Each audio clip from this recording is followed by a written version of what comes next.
All right, all right, all right. Welcome back, welcome back, welcome back. I can see that we had a great break. Hope we had an opportunity to meet some friends, meet and greet. Anyone here who has met somebody for the very first time? Show hands. Very first time? Wonderful, wonderful. That's what it's all about. Having this community of networking opportunities.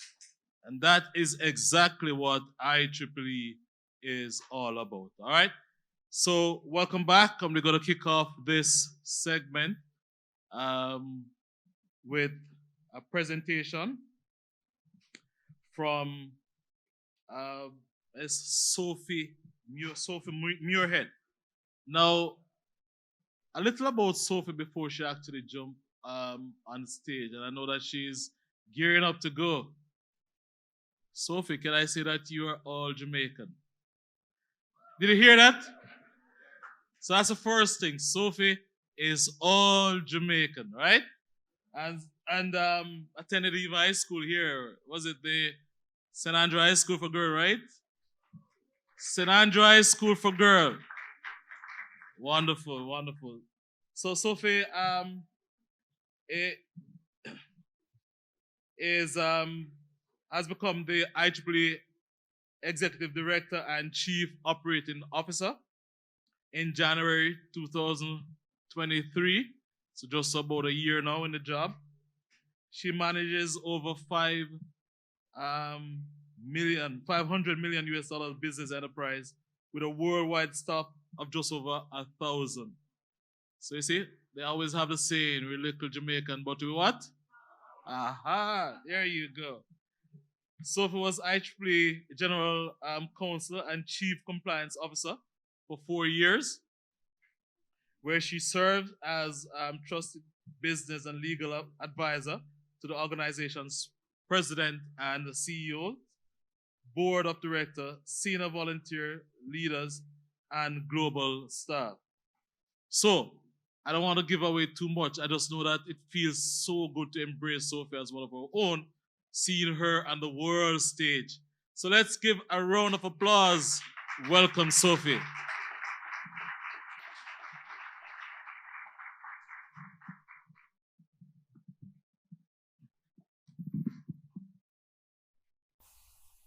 Good morning, UTech. I am so thrilled and humbled and honored to join you all this morning. Thank you for that generous introduction. Really appreciate it. So for the next segment of our program, we're going to focus on developing your soft skills, give you some tips and pointers about what to do about career advancement and opportunities, and just share some general advice. And I'm just really pleased with the turnout that I'm seeing. I did not expect this. I really did not expect this. This is fantastic. IEEE is celebrating our 140th anniversary this year. And we are only, 17 days into the month of January, and we're here in Jamaica as part of that celebration. So this is just fantastic. I'm going to share with you, the title of my talk is Mastering Key Interpersonal Skills for Professional Success. I know that's a mouthful, but I'm going to break it down. I'm going to share with you my reflections on leadership and how I try to empower others to lead. For me, leadership is going to vary from person to person. It's a very personal experience. Every leader is different. She's going to bring her own color to how she might lead. And the insights I'm going to share with you, I've gathered over many, many, many years. Again, some of them are just intrinsic and personal to me and my personal style. And some of the other insights I'll share with you are insights I've picked up from other leaders when I've observed their styles and I've decided, well, I like that and I'm going to adopt it for myself. Or I don't like that, I'm definitely not going to adopt that. And so again, this is really about finding your own personal style and owning that when you find it.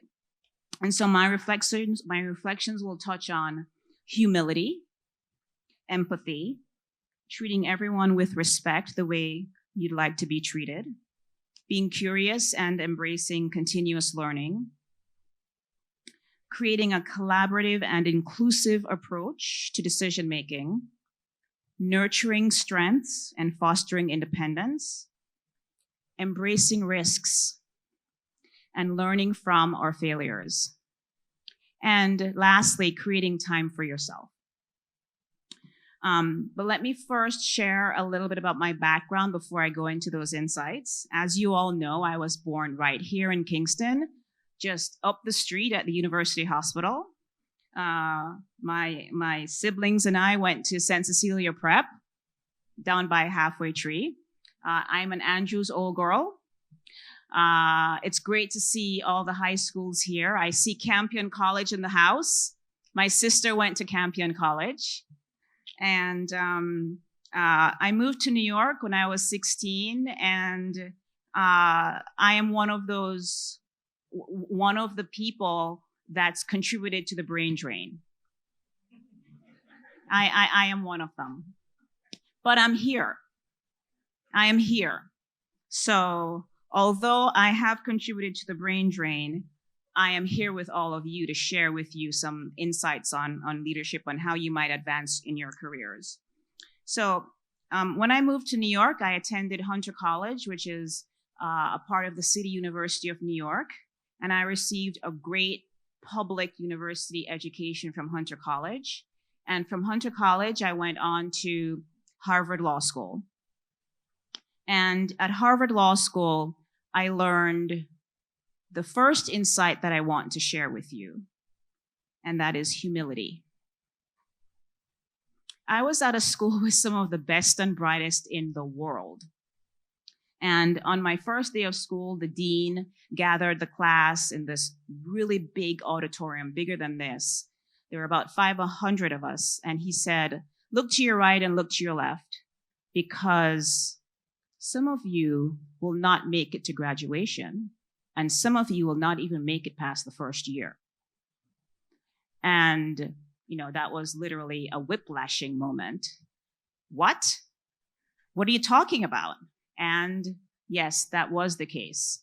And my 3 years at Harvard Law School, and in particular that first year, was the most difficult year of my entire academic career. Just really, really tough. And that's why I think the first insight I want to share with you is humility. Because some of the people in my class were just smarter than me, and I had to own it. Sometimes you're not always the smartest person in the room. And frankly, I'm okay with that. Sometimes I am, but sometimes I'm not. And so humility was one of the first insights that I gathered. You may have heard of one of my upperclassmates. He was a year ahead of me. His name is Barack Obama. And so when I reflect on leadership, I reflect on the fact that I have had just a tremendous opportunity to learn from really smart people from all over the world. And what that does is it brings a diversity of perspectives, diversity of thought, and that's a form of diversity in and of itself, just to hear different points of view from different experiences. And so that was, for me, a humbling experience. And I'm completely okay with saying sometimes I'm not the smartest person in the room. When I need to pull in an expert, I know when I need to pull in an expert, and I don't play in certain sandboxes because I don't know what's going on over there. And so I bring the experts in, and they're the smart people with respect to their expertise. And I love surrounding myself with really, really smart people because they bring a very interesting perspective to problem solving. They're critical thinkers. They don't just absorb what you say. And I saw some of that in the room earlier today. They don't just absorb what you say. They challenge what you say. And it makes a robust, engaging conversation. And that's the beauty of diversity of thought. And so, again, I'm smart enough to know when I need other smart people in the room. And so humility is the first insight I want to share for you. The second insight I want to share for you, which I think is closely aligned with humility, is empathy. Empathy. So I'm generally interested in all of you, and as I meet you throughout the rest of the day, I'm going to ask you questions like, what do you like to do for fun? I'll ask about children and grandchildren and hobbies, because I'm curious about each of you as an individual. And I'm curious about you because I know that when you show up at an event or when you show up at work, you're showing up with a part of yourself, not your whole self. Because your whole self includes what's going on at home. Your whole self includes what's going on at work, not just what's going on in this room. And it's important that I try to, for me anyway, because this is again about my personal perspective on leadership. It's important for me to get to know as much of you and your whole self as possible. Sometimes I'm able to make connections for you because you shared a little tidbit with me that, it sets off a light bulb. I'm thinking, I need to connect this person with that person. So you never know what might happen when you have these conversations, all right? And when you share your whole self, you might even share about your children or your parents. And some of us have childcare issues, and some of us have elder care issues. My husband and I don't have children, but we like to think we're the coolest aunt and the coolest uncle in our family. We're happy to take that nomenclature. But we have parents, and so we have elder care issues. And we've had some serious challenges around elder care issues. With my father a few years ago, and now with my father-in-law now. My father worked at JPS, and I believe that JPS is here. A show of hands for those who are from JPS, all right? Jamaica Public Service. My father worked at JPS for 33 years and retired from there. My mother worked at JPS. Yes. And my parents met at JOS, the Jamaica Omnibus Service. So just so you know. So the roots are deep. But with respect to this notion of empathy, I'm going to share with you a personal story about it, because I think some of these lessons are that much more poignant because they're real stories. My father was diagnosed with a brain tumor that led to a psychotic episode. And I got a call in New York from a really close family friend. She's a nurse. And she said on the phone, I know you're planning, it was in January, it was snowing, there was a snowstorm. Actually, there's a snowstorm now, but you'd never think it from here, right? But it was January, there's a snowstorm, and she said, I know you're planning on coming at the end of the month, but you need to come now.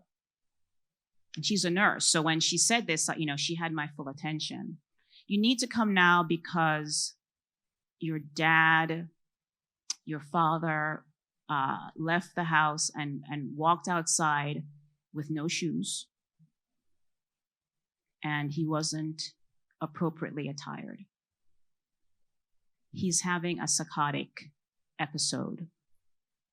You need to come now. So I went I couldn't get on a plane at that immediate time. So I went into the office. The trains were running. In New York, the trains always run, even a snowstorm. So I went into the office and I went to my manager and I said, you know that I know that my dad's been ill, and you know that I was planning to go to Jamaica at the end of January, but now things are at such a crisis point. I need to go now. And as soon as the airport's clear, I'm heading out on the first plane. And his response was, do what you need to do. If you can check in. If you can't, then that's okay. And the next morning, I was on a plane. I took my laptop and I was gone. And I went back and forth to Jamaica for several trips. And ultimately, I worked from Jamaica for about 3 or 4 months. I remember now I see Portmore Community College in the house. Yes. So my father lived in Garvamead. So I'm a Portmore girl. Although I'm an Andrews girl also, lived in Portmore. So my colleagues at the office didn't even know that I had left because it was just, and they only figured it out because I was having this virtual call and they could hear birds. It was in January. They're saying, like, where are you? Why are we hearing birds? It's January. It's snowing. Like, well, I'm in Jamaica. My dad isn't well, and I'm here. And the reason I share this story with you is because, again, this notion of showing up for work with your whole self, and sometimes your whole self means that you're thinking about what's going on at home. And so it's important for us as colleagues to know about what's going on with our colleagues at home, because sometimes you're showing up and you're doing the best you can do, but your mind might be elsewhere and you need to give your colleagues a little space. And so my manager gave me that space to be able to take off. I would check in the mornings at work. I'd work until lunch. I would go to the hospital in the afternoons. He was at Ieee. And so I'd go to Ieee in the afternoons and I'd come home in the evenings and I'd go back online. I did not skip a beat because I had that flexibility. I didn't have to worry about my job because my manager had given me the permission to not worry about my employment. He said, go do what you need to do. And so that is a gift that I received that I'm more than happy to return to people on my team when they need that space. How could I not give that back? And that's what I mean when I say be empathetic as a leader. Empathy is so important with respect to interpersonal communications. The third insight that I'd like to share with you is, it sounds pretty basic, but treating everybody with respect just the way you'd like to be treated. That sounds pretty basic. But sometimes we forget because we're really busy, there's a lot going on. But literally just think about that other person. Put yourself in that person's shoes and think about how you're treating that person and whether or not you would want to be treated that way. So it doesn't matter to me whether you're IEEE's president, Tom Coughlin, or whether you're the VP for technical activities, Fred Schindler. I love you, Fred. Doesn't matter to me whether you're Bala Prasanna or Region 1 Director, or whether you're Eric Bogosian or Eric Gregorian. I'm now connecting you to the famous Bogosian, but Eric Gregorian or Region 3. By the way, Jamaica is in Region 3. So Region 3.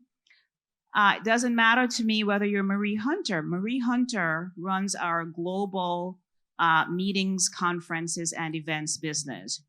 She puts on, she and her team, David, who else is here from the team? Where's Michelle? I don't see her. And Crystal, they're outside. But this team puts on over 2,000 events around the world every year.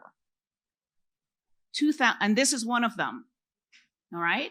This is one of them. And fantastic turnout. So, or it doesn't matter to me whether you are Daisy, who is the lady who cleans the bathroom in our New Jersey office, I treat each of you and Daisy with respect, with courtesy, with professionalism, with dignity. You treat everyone with respect. Basically, treat people the way you'd like to be treated. And I think that when you do that, you're acknowledging that everyone on your team is important, because everyone on your team has a role to play. And all the roles are important.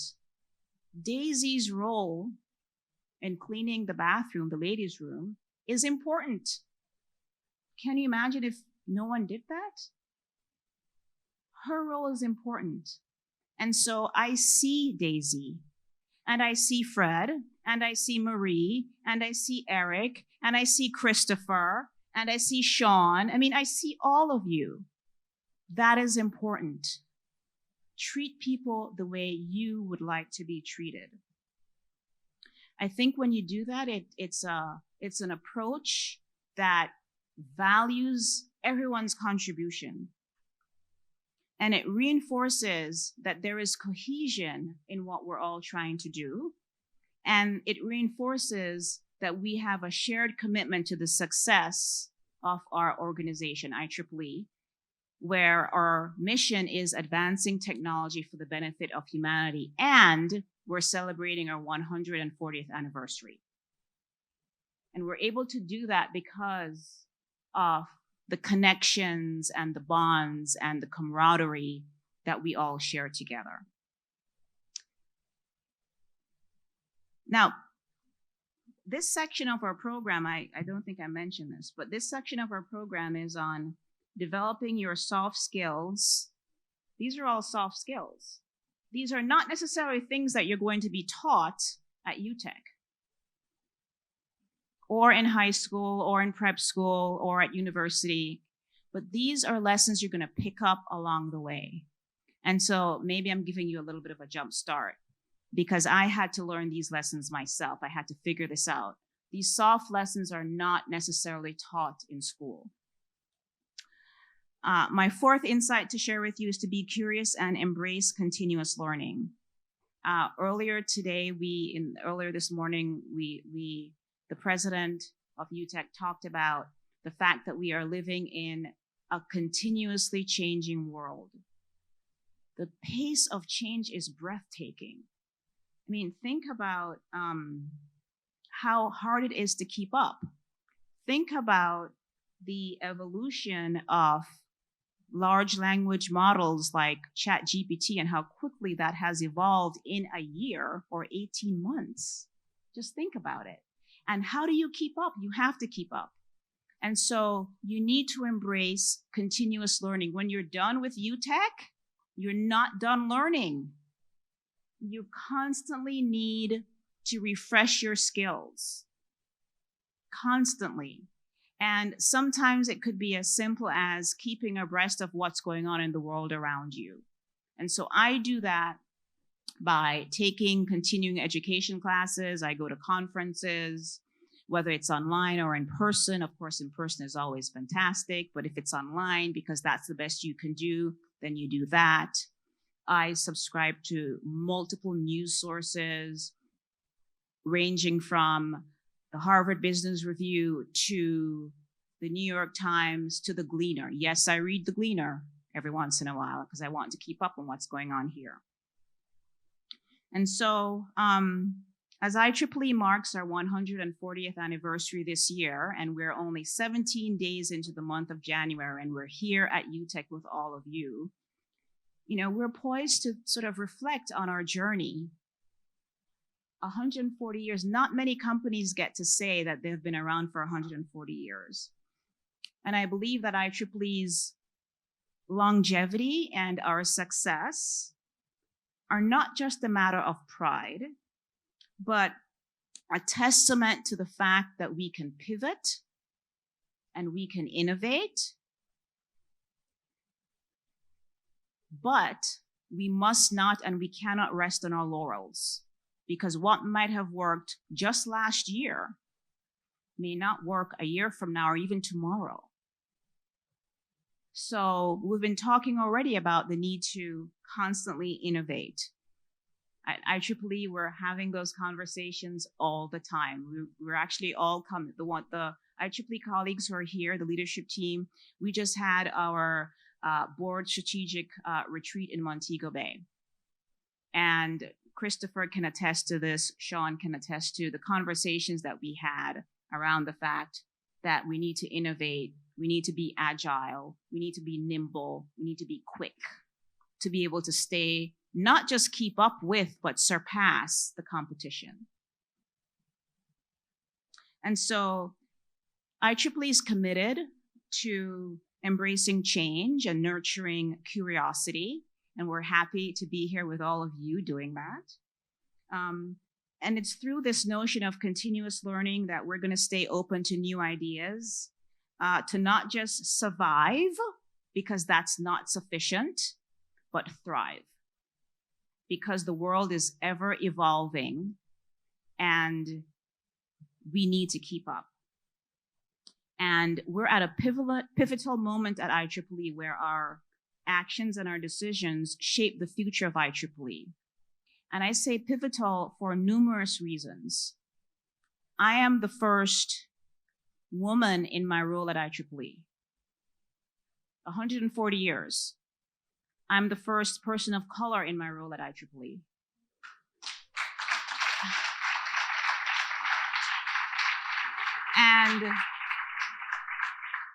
And I think, and I believe that we are at a very, very interesting inflection point. The fact that the board of directors chose me for this role says something to me, and I hope to all of you.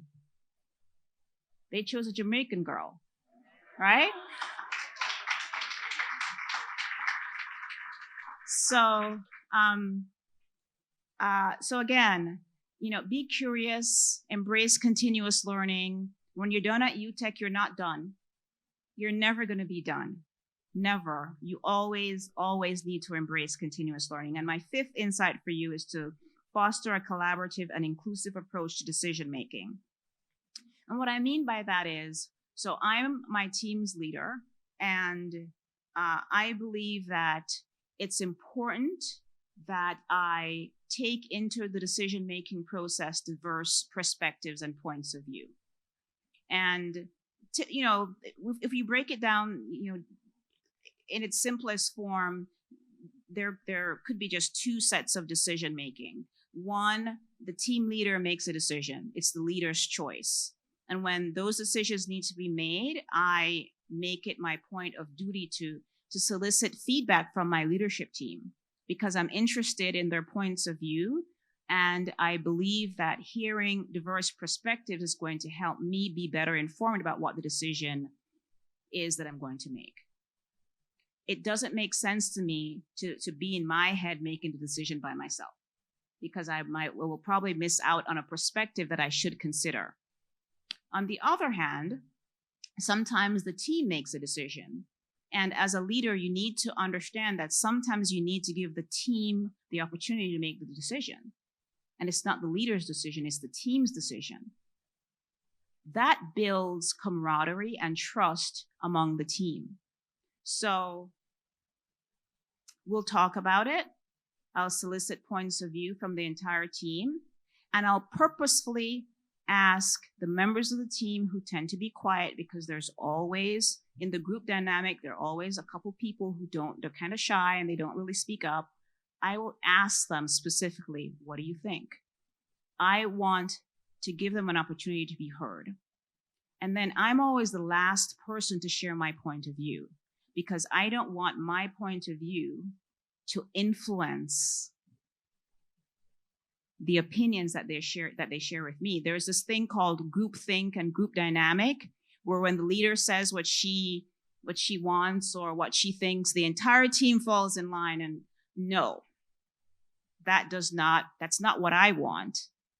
And it certainly doesn't help with respect to ensuring that decision making is well informed. And so what I'm trying to do is to foster an inclusive approach to decision making. And another way to do that is not to micromanage your team. Give your team members the breadth and the latitude to do their jobs. Because if you micromanage, then you're doing their jobs for them. And then who's doing your job? Nobody. Okay, which I can't have no one doing my job. So I need to trust my team. And I've shared with you ways that I'm building up to the trust, because trust is earned. All right? So that's something else to just think about. Not micromanaging your team, giving your team enough breath to do what they need to do. Sometimes they make mistakes. It's okay. No one's perfect. We all learn from our mistakes. And through this collaborative approach, fundamentally the team is successful. And then when we make a decision as a team, we debate it, of course, just like the parliament debates things here. And when we go out, it's one decision, because we've already debated it and we've agreed as a team to go out and communicate the decision as the decision of the team. The next insight to share with you is to nurture strengths and foster independence. So oftentimes, when you're in the world of work, I think there may be an overemphasis on we need to fix your weaknesses. We're going to put you on a development plan to fix this and to fix that, etc. And there isn't necessarily, in my opinion, sufficient focus on leveraging strengths and building strengths. No one person is perfect. No one person possesses every single trait there is to possess. And so why not focus on enhancing someone's strengths? If someone's really good at something, they can be even better at it and maybe even be the best at it. And maybe they're not so good at some other things, and maybe that's okay. So I actually had a colleague at IEEE say to me, I've never had anyone push me the way you've pushed me. But I was careful about how I pushed him, because he is stronger now than he was when I first met him when I came to IEEE, because I quickly saw what his strengths were. And then I said, okay, what are we going to do to build this up? And he's literally a different person, because now he is much more comfortable with his strengths and he's not shy about playing to his strengths. So empower your team to harness their strengths and to take their strengths to a new stratosphere. The next insight for me to share with you is to embrace risks and learn from failure. So we all know that the world around us is changing at a super rapid rate. And we can't maintain the status quo. The way we did things 2 years ago, or even a year ago, we have to move on from that. We need to evolve from that. But there is an element of risk to trying new and different things. It's scary. It really is scary, because you haven't done it before. It's different. So what I try to do is, at least personally, I have tried to develop this notion of being comfortable with discomfort. And that is not an easy thing to do. Being comfortable with discomfort. It means that I push myself to try new and different things.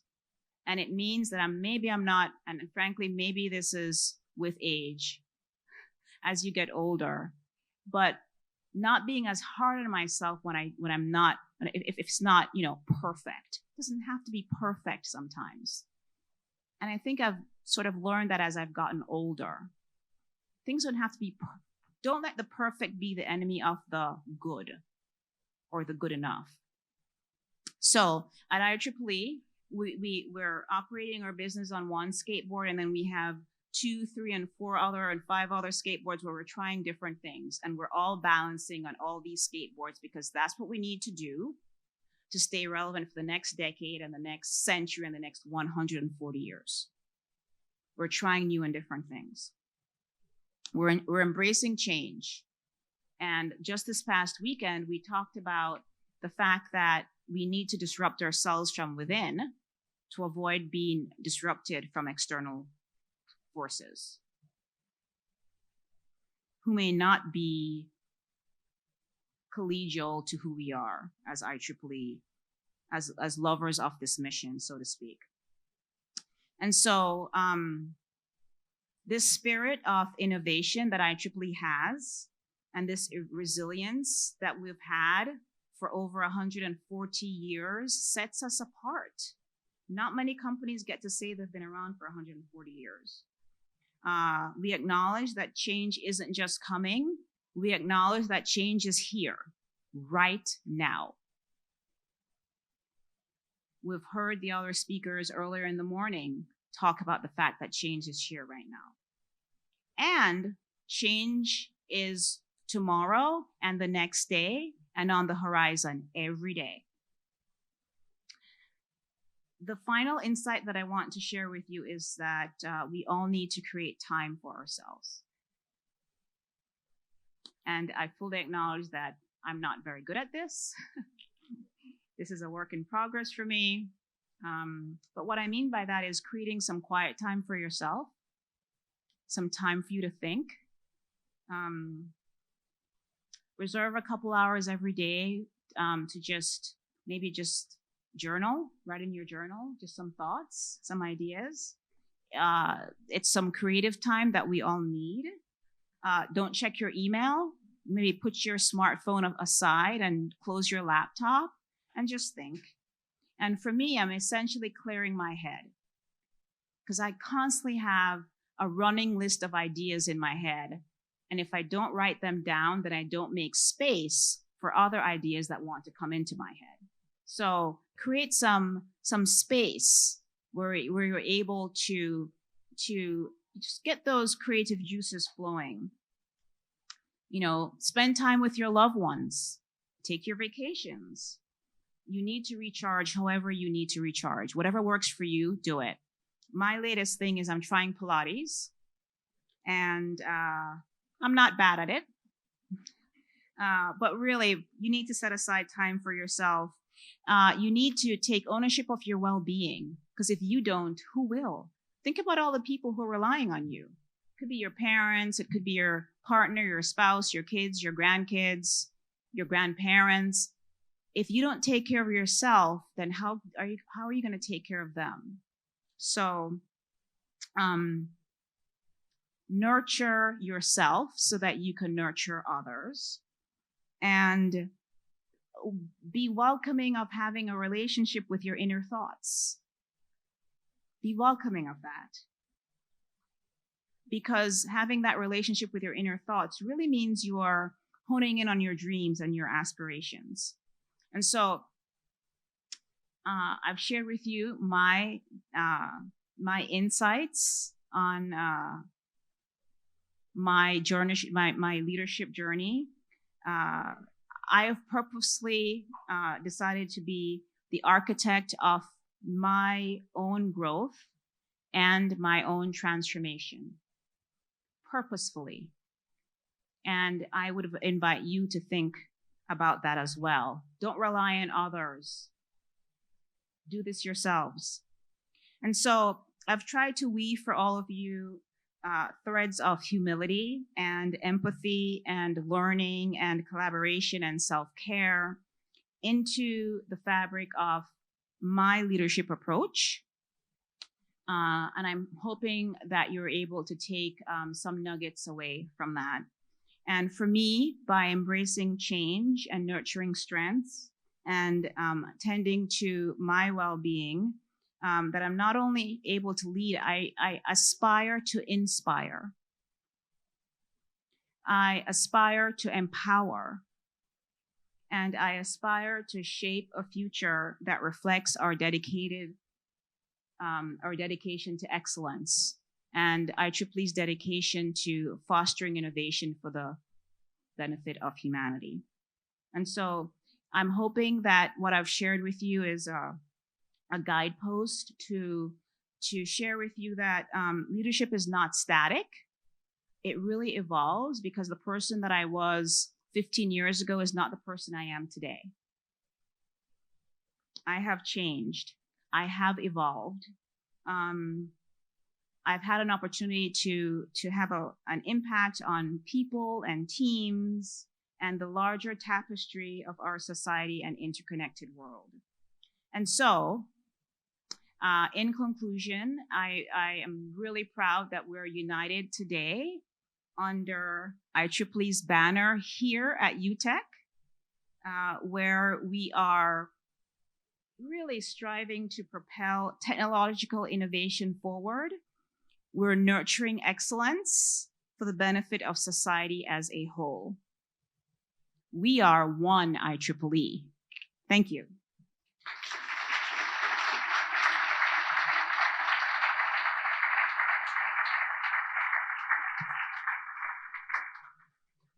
Wow. Thank you, Sophie, for that wonderful presentation. I know that I personally have evolved. I just learned some things from you that my boss is here. And therefore, I'm going to utilize them. No more cell phone at certain time. Don't send me any messages after a certain time, all right? So I am locked on to your presentation, Sophie, and I definitely will be executing some of these in my own personal life. What do we say about that? All right. Again, we want to give Sophie a great UTech Jamaican round of applause.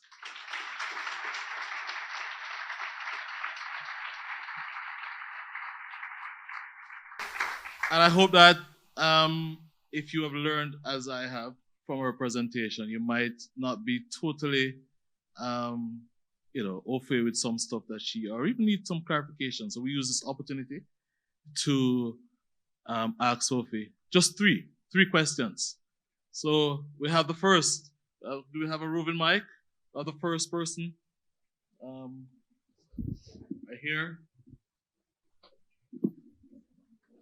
Let me see if I can.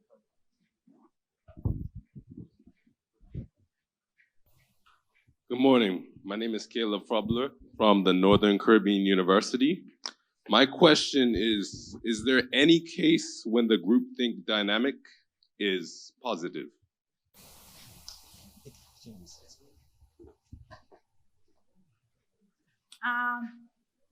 That's a good question. Caleb? Yes.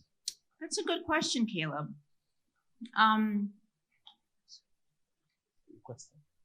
My concern with groupthink is that there's a tendency with groupthink, especially when the leader is in the room, to just go along with what the leader says. And that is akin to just, yeses, yeses, yeses, yeses. Without a perspective where, well, what about this or what about that? Have you thought about this? What have you thought about that? And so my personal preference is really to not foster the groupthink dynamic. My personal preference is to really ensure that the conversation is rigorous, that we engage in critical thinking, that everybody has a chance to express a point of view, even if it's contrarian, it's welcome. That's just my personal preference. Okay, thank you.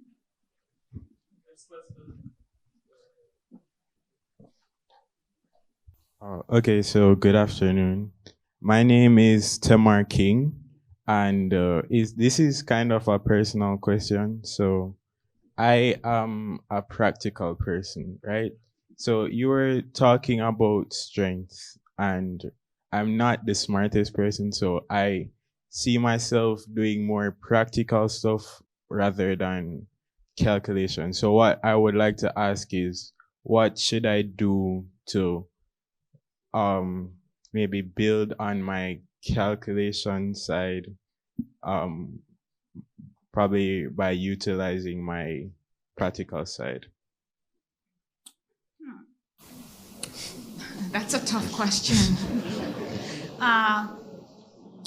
That is a tough question. What I would suggest is that when you're at school, that you try to expose yourself to as many subjects as possible, because chances are you're going to be exposed to something that is new and different that you might just like. And so take as many different classes as you can. Be comfortable with discomfort in a class that may not be your thing. Okay, so whatever that is, try it out. Because I find that when you try new and different things, you're exposed to new ideas, different people that you wouldn't otherwise be exposed to. And I just find that to be just an enriching experience. So although you say that you're a very practical person, I think it's great that you're self-aware. But I would encourage you to try new and different things that may not be in your comfort zone, because you never know what you might land on, that you might discover that you like and that you might just be good at. Okay, thank you. Sure.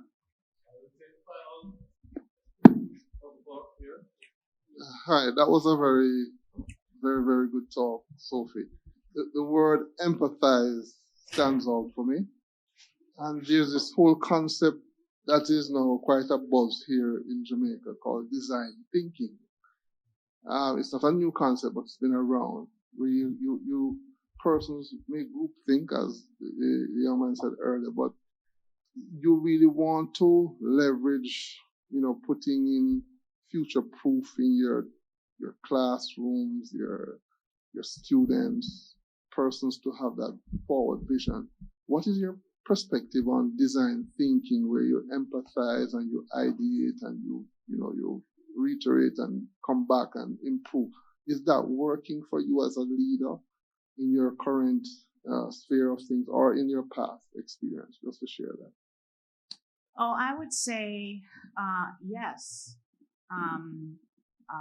I would absolutely say yes.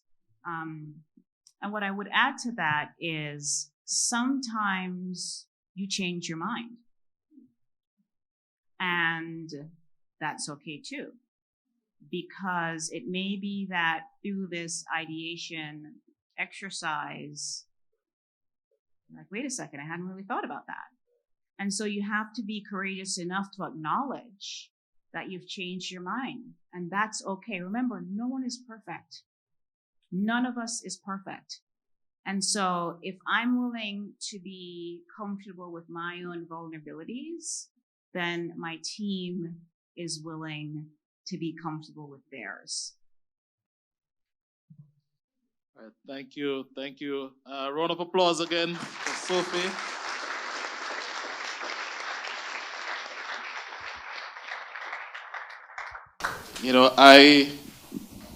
I was just thinking just now, I felt like I was in a classroom, in suits. You guys don't know suits? All right. So remember where Sophie is coming from? In terms, you getting it? Harvard Law School. That's the whole premise that that suit was built on, right? They believe that they could not actually had any other lawyer but from Harvard Law School. And I felt like I was cool just now, and I hope that you did too. So again, we want to thank you, Sophie, for your presentation.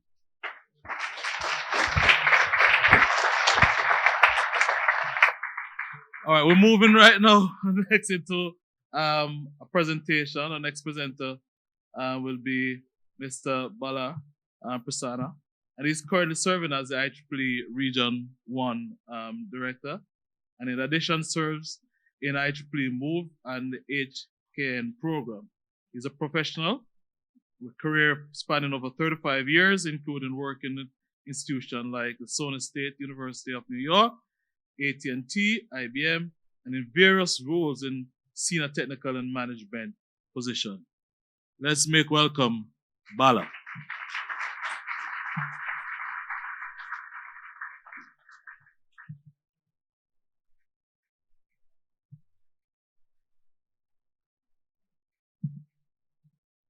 Recognize that? Okay, guys, good morning. I'm aware I'm between you and lunch, so probably for purposes, do we do questions and answers? Maybe since we are going to be here rest of the day and tomorrow, we can save some time with the questions and answers if that works. Okay. Okay, guys. Just looking at you folks, right? Most of you are born around year 2000. You are in your 18, 19, 20, 21 years. Right? So your graduation is coming up probably a few months from now, a year from now, a couple of years from now, it's happening. And you are at the threshold of a career about 35, 45, 50 years long, right? And you expect that career to bring you satisfaction, joy, prosperity, not only for you and for the community that you are a part of. What you do, how you do, how much you do, okay, all depend on your mindset and your preparedness. So you just heard how your Jamaica's daughter, Sophie, has come along being a beacon for professional success for you guys and for us. No. Thank you for noticing that. Okay. So beacon for professional success for you guys and for us also in IEEE, AT&T.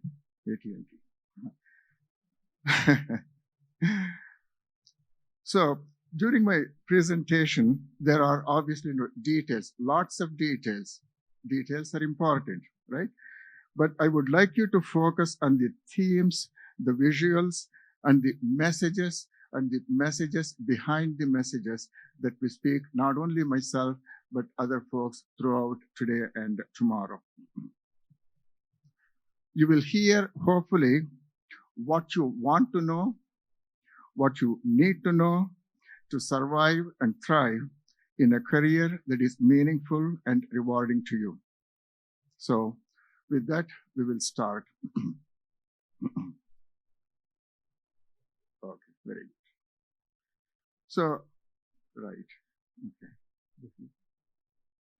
Okay, please stop. Yeah. So for me, some quotes and messages that you see here, right? So these things, they drive me, they inspire me, and they also offer me wise counsel when I need them. So hopefully you'll find them useful. So here is what is happening. I have about 30, 35 slides. There is tons of information. We're not going to go through all of it. The slides are available through either Professor Christopher Odiaga or other sources. So we'll try to do as best as we can within the time that's allocated for me, and then we'll let you go for lunch. Okay. I'll go. Yeah. So what you see here is, we're not going to read through all of this, but we'll hit one or two of these. The first one, see that great things are not done by impulse. It is by a series of small things brought together. Many of the things that you heard today from Sophie and continue to learn are some small things, that you can adopt, continue to learn, and they make a very big difference. Okay. Read the last one. Change is gradual. You should aim for progress, not perfection. I think you just heard from Sophie say that, right? This time, like all times, is a very good one if you know what to do with it. So every time, this context is a good time.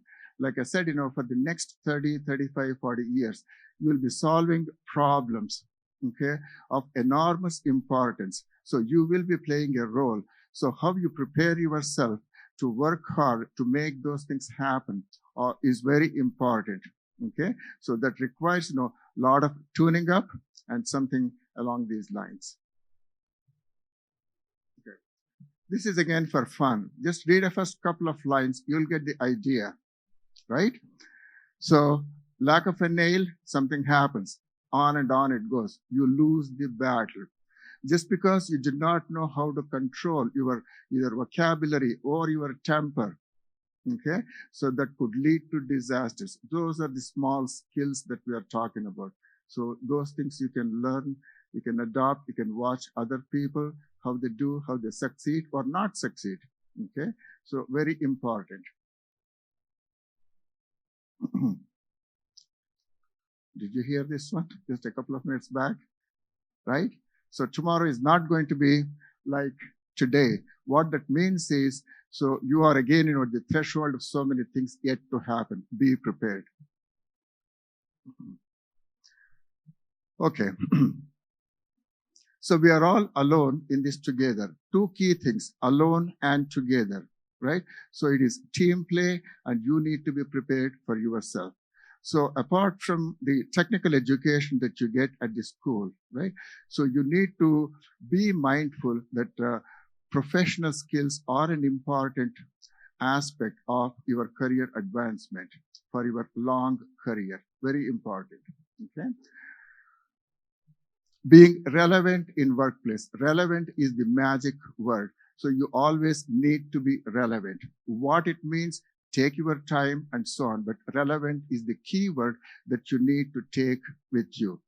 Some key ideas are you need to have your own management system that works for you, how you train yourself, how you spend your time on relationship management. And you need to have a track record of delivery, of success. All these things need to be built into that. You need to stay disciplined all the time. And you need to be resilient. So bad things happen, hard things happen, things don't go, life is not fair. All those things happen, but you need to stay resilient. So those are the things. So being relevant is very important. I have a couple of visuals here. So the visuals is what you need to take. So what it means to you, I'll just give you an idea, but what it propels you to think and get yourself prepared is up to you, and hopefully you'll find that, something rewarding. So what do you see here? A person on the stilts, right? So for argument's sake, I'm standing here, right? I'm able to see some far and some wide. Assuming I'm lifted up, I'm able to see farther and wider. Further up, even farther and wider. What's happening here? So here, these stilts, as I go up and up, okay? So that ecosystem, which is your school, your parents, your uncles and aunts, your colleagues, your fellow students, all these people, they continue to lift you up. You need to be aware of that lifting you up. So when that happens, it enables you to see farther and farther and farther, wider and wider and wider. When that happens, what? Your opportunities, you get to see more opportunities. When you see more opportunities, then you know how to play the game, whether it is education that you need to be prepared or whether it is some skill set, that you need to learn, all those things. So the point here is, that ecosystem is there for all of us. Okay, take advantage of it. So then, because you are, lifted up and up, you also have a responsibility to do more because you were given that. Okay, this is the same theme, right? So when you go into workforce or when this happens, so you are exposed to problems that are overwhelming, that you think you cannot do and all that. So those things are natural, but you need to stay, be aware that there is always a bridge to get you across. You do own the problem. You are responsible for the solution. right? So, but there is a bridge to get you across. What is the bridge? You have the university, you have the library, you have the mentors, all those things are there. So you need to believe, you need to take advantage of that, but you do own the problem. So that is the mindset that you need to have. So we were talking about going to the moon and not to, far into the future. We'll be talking about going to the going to Mars and so on. What's the idea here? The idea here is low Earth orbit. So for us to, go from lift off from the surface of the Earth, get ourselves into just beyond the gravity of the Earth, right? So it takes some effort for us to get there.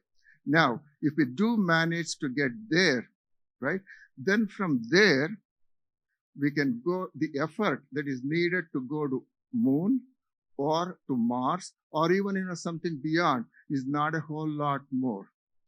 Get the picture there, get the idea there. So the effort that you need to expend for the first half of the journey, okay, is very important. If you do a good job of that, then the journey, wherever it takes you, moon, Mars, Jupiter, whatever it is. So that's all, in some sense, it's not that hard. That's the idea, right? So I'm a shy person. My vocabulary fails. I get nervous when I speak to people. What do? Well, I have to buckle up, right? I need to spend time on my preparation, right? Talk to my colleagues, anticipate questions. So I need to do all that. And then, try to speak to two people and see, if I can convince them with my ideas and so on. If I can do that, then hopefully I can speak to 10 people. Then probably that prepares me to speak to 50 people, 100 people, and you see your boss sending you to a conference where you're speaking to 500 people. You get the idea, right? So that discipline, that first half of it, where so you stay late or you get up early, you speak to your colleagues, anticipate problems, all these things, that is the first half of the problem. Very important. So the second half is always easy. It gets easier. Okay, I'll skip past. Okay.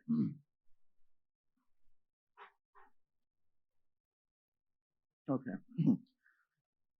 There are again, lots of things happen here. I'll just, touch upon two things. So somewhere there, you see, you must always be training for the next level if you wish to advance. So obviously, when you go into your workforce, you want good assignments, you want a promotion, right? You want good monetary rewards and so on. So those are the right things. Those are the right aspirations. How do those things, happen? Okay. So here is the trick part. Okay. So I want to get promoted to my next level. Now, the key part is if I am at the top of my game at the current level, that's not enough. I need to be performing at the level to which I seek to advance. I need to get assignments at that level and perform at that level. Then what happens? Then your promotion becomes easier. Why? Because it's easy for your manager to make a case for you. It's easy for your manager to convince his or her peers, right? And of course, the boss's boss and so on.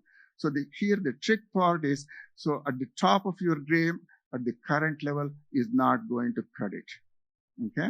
So you need to be performing at the high level. Next question. Who is going to give you assignments at the next higher level? So again, the trick part is you need to have developed a trust, a track record. Okay. All those things are important. So that's the message behind the message. Pay attention to that. So then those things will happen to you. Somewhere Sophie was talking about take some time out, right? So see that there, gain control, think time and think place. Okay, very important. So that's where you gather yourself up. Okay, think about creative things. Think, reject things that are not working for you. Whatever it is that you need to do, that's very important. Again, lots of things happen here. So we have basic communication, and we also have a little bit of advanced communication. Basic communication, I don't need to read through those things, so it's there, right? Advanced communication. Let's take two examples here. Ask questions. Train yourself to ask good questions. Train even further. Ask better questions. Okay? It's very important. There may not be an answer, but so again, when I say ask questions, these are not annoying questions, but these are questions that you have thought well. Okay? Very important to train yourself. That shows, that you have come along, have understood, and so on, right? To steer the conversation in a certain way, and all those things, come through. Very important. Talk up. Another advanced thing. What is talk up, right? So I come to you, right, as your manager, and then I say, hey, Joe, can you do this? This is very important. It needs to get done by Friday. So Joe is good and all that. Joe says, okay, I don't know, Bala. Maybe I'll give it a try. Okay. Now, if it is important for Bala that thing, needs to get done, all I need to do is go to Joe and say, instead of asking him, can you do? I will just ask him, Joe, please do. Just remember how I tweaked, right, my language. Because the very fact I'm telling Joe, please do, that sets a certain level of responsibility on him. Joe does not have an alternative. No, Bala, I don't know if I can do it. No, I'll give it a try and let's see what happens and so on. So there is no, his intent is, my intent is very clear. I'm not diluting my intent when I express to him. The reverse is also true. If Joe can really do it, right? If Joe tells me, I don't know, Bala, I know if I can do it, but he still does it. So then he's undercutting himself. So he needs to be telling me, Bala, don't worry about it. I will do it. Then he also sets himself a certain expectation and he will deliver on that expectation too. Very important. So that is why, when you speak, don't use words like kind of, I'll try to, and all this, because they undercut, they dilute your intentions. So if that is not the intent, it's not like, there's no place for kind of, try to, and all that. But when you don't have to use it, don't use it. That's the part here. Okay? Networking. So again, very important, lots of things are happening here. The key thing in networking is the following, right? So why do we network? Because we want a job, or we want a good letter of reference, or, something along those lines, okay? So obviously, networking is important. We need the connections and so on and so forth. Now, this is how you can get, more or most out of the network, okay? So when you want to become a part of the network, to get something, think about what you can contribute to the network. Then you not only get what you want, you will get, better of what you are getting. Here is an example, right? So I go to Professor Raki's office, right? This is the month of May, right? So I need a reference letter because, so I have a job interview coming up in whatever, June or July or something. So of course, she knows me because I took some courses with her. Everything is fine. So she gives me a nice letter. So everything is fine. Okay. Now think of the same situation a little bit differently. Instead of going to her in the month of May, okay, I go to her office in January or February and tell her, hey, can I clean your office? Right? Can I support you with some, grading your papers for the juniors? Or you are doing research in this area. Can I summarize and provide you with the summary of these things? Okay. So I do those things. And in the month of May, I go to her and say, hey, please, could you please write me a reference letter? So the quality of reference letter that she writes is a whole lot more than what just when you walked into May and so on. So those are the little things that you need to be aware of and keep working at it. Okay. Leadership, I'm not going to talk about it. So you heard from Sophie. We'll keep moving on. Conflict. So workplace conflict, no, it is there, like it says, it is unavoidable and it is common. Again, key things here, like it says, don't let conflicts harden into resentment, hate, or anger. So a lot of times, it is possible that it is your perception that there is a conflict. So that may not be really true. And even if it is, don't let it, spiral into something that is hatred, anger, and so on, because that's not going to help. So that is a key thing. So do your best to resolve the conflict, right? So let's see. There is a nice video tape on YouTube. Here is a link to it, and we can spend, about half an hour, 45 minutes on just going through that. There is a lot of good information on conflict resolution. A few keys, right? When you have, a situation for conflict, so a lot of times, you are in a position of saying, yes or no. So move beyond that. Just because you ask, like, how, why, okay, and what kind of questions, instead of the simple yes, no, that changes the dynamics, and the tension in the conflict is heavily reduced also. That is one thing. The second thing is, I am a nice guy, right? So I get along with everybody, right? So I don't get into conflict and so on. So that is good. If you are a nice guy, you're not getting into conflict, but you need to watch yourself out. Being nice is not always good, because you may be taken for a doormat, because you need to stand up sometimes. Right? So you need to be able to, get your point across and be able to, bend the reality to suit your thinking of the person on the other side. So you need to have that ability. You need to train yourself. Again, how do you do?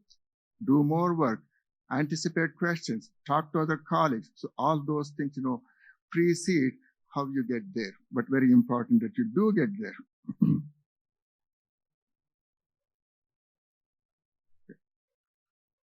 Okay. Again, there is a lot of things, happen here. Let's pick on two things, I think. Managing your boss, very important. So what do you mean manage your boss? The boss is supposed to manage us, right? But again, here you need to think differently. So one of the aspects of managing your boss when your work environment is, remember, your boss has a boss, right? And that boss has expectations on your boss. So if you align yourself in your work discipline to align with those expectations and work on those things, that is managing your boss. Communication style. Of course, managers change, but you need to have an idea of, how your manager would like to receive information from you. Email, text message, stopping by the office door, whatever it is, right? So you need to have some idea about that. Does your manager flip out just because you say, you can't show up for work on a Friday or on a Monday? Okay. So you need to have some idea how to diffuse that kind of situation. So you are helping yourself and you're also helping your manager. Those are some simple ideas, but you can develop on those. Let me do one more here. Who are your angels? It's very important in workplace you have angels, right? So,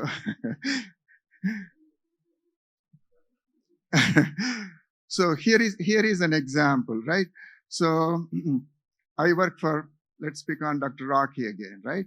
So I go to her and say, look, I did this thing, it was very tough solving this problem, but I still made it happen. Due date was today. So I feel very good about it. And that's what I tell her. Okay. Now, my colleague, Joe, okay, so he goes to her office and tells her, so yeah, Bala is all right. He's a smart guy and he worked very hard and so on. But here is a problem. So Bala was supposed to do what he did 2 weeks back. Because he did not do that, that put us under a lot of pressure because we did not know if we were going to meet the data. So that's the story he's telling Rocky, right? So when that happens, whatever I say, my story doesn't count. Okay. If on the other hand, I had dealt with, differently, responding to the team needs and so on. So then I have those angels. So if they go and tell Rocky, yeah, it was hard for Bala, but I don't know how he did, but he did that. That's the story, right? So that's how, things happen or don't happen. Okay, keep moving. You need to have established a brand for yourself. So certainly you need to be, jack of all of the kind of things that you need to do, but you need to have a branding. Can I count on you as your manager that you represent my interest, my organization interest? Can I trust you to do that you don't get into a fight with somebody else or say some wrong things? Okay, can I do that? Or your testing skills are so good that I can just put you in a crisis situation and where the exact problem is and try to get the solution. So those kind of things, you need to have that something special about you. Okay, that's how you create a branding of yourself. Small stuff, don't worry about it. If Bala has an accent, that's okay. If Bala does not know how to dress, that's okay too. Okay, so pay attention to the bigger things. Did he meet the deadline? So is he a team player? Is his work good? Those are the things important. Big stuff. Again, lots of stuff here. Let's pick on and then more, right? So you always need to do this, right? Set expectations, deliver on the expectations, and then do a little bit more. That more could be how you present yourself, how you write your document, how you keep your deadlines, or, all those things. Okay, that's very important. You need to have a track record of and then more. Magic words. Okay. Don't burn bridges, of course not. You know that, right? What happened? Okay. Personality amplifiers. You can just take a quick look at it. Okay.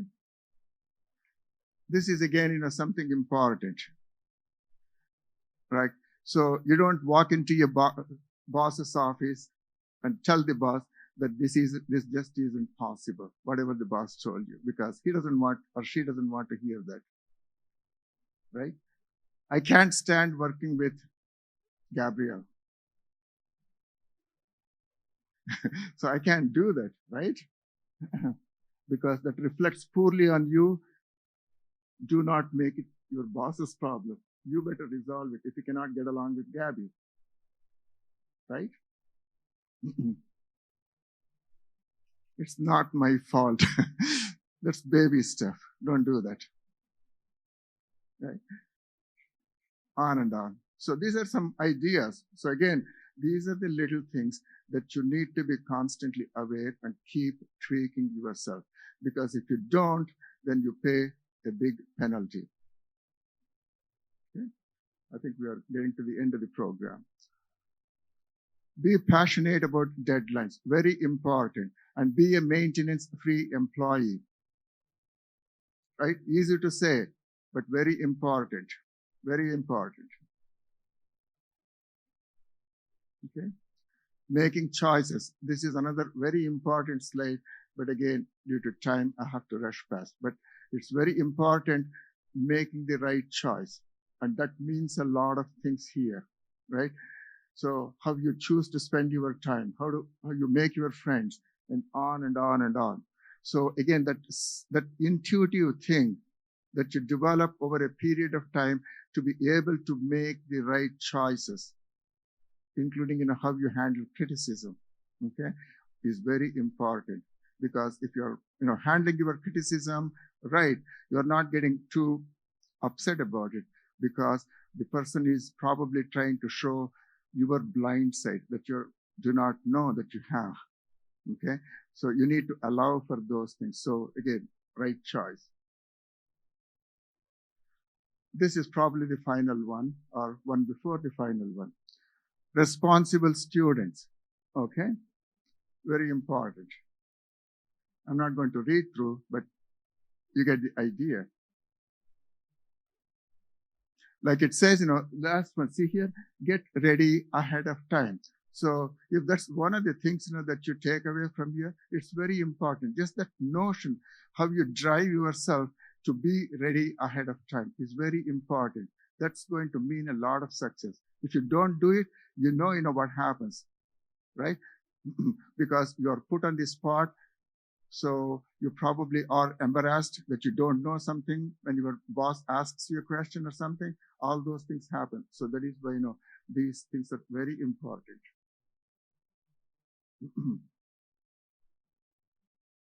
This is somehow, I have to say, right? Being late or early is not something that simply happens. It is a choice you make. It's very profound. Take some time to think about it, right? So it's very important not to be late. That's why, deadlines are important. Your commitment to that is very important. Okay. This is the last slide. Okay. Again, there is a lot here that happens, but the substance of this slide is you do all these things, right? You went to school, you have a career, you're doing, everything, training yourself constantly with all the kind of things, Sophie said, or that I have said so far. Everything is fine, but there is also something else that you need to do, right? So in summary, that is, instead of live and let live, this is live and help live. That is the idea of volunteerism. So from IEEE, for example, right? So we are all volunteers, most of us, right?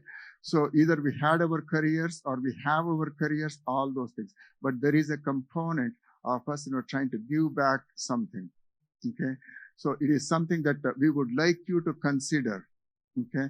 So yeah, become IEEE members and become volunteers. That's what we would love for you to do, but you don't have to. So whatever you choose to do, make sure that there is a component of that to give back to the society. Live and help live. Okay. So I thought we said, questions and answers for later. Thank you very much for your attention.